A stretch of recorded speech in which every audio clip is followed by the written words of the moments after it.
Ոչինչ չի ասել։ Ուղղակի զրուցեցինք երեկոյան ուշեր։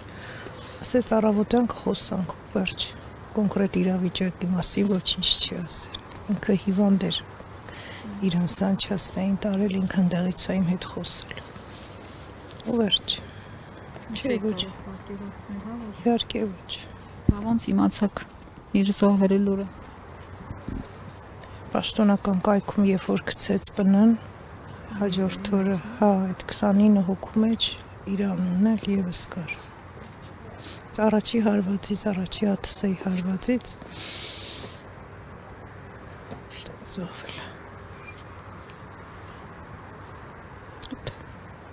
Ինչ երազանքներ ուներ Հենոն։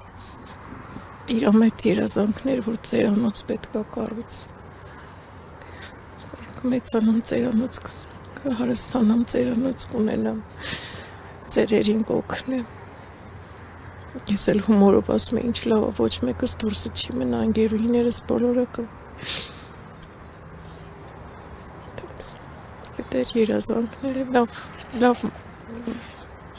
սիրում էր, լավ պաշտոն ունենար,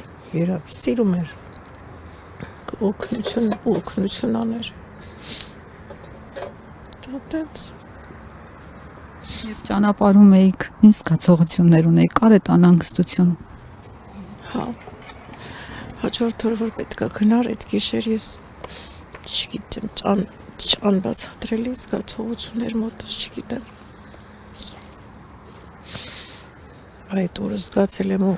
մի ամիս շարունակ անընդհատ լացել եմ։ Ու ասում են խես լացում, ամեն ինչ նորմալ է, չգիտեմ, չէի կարող ասեի, ամեն ինչից ուզվում է, իրազանգից ուզվում է։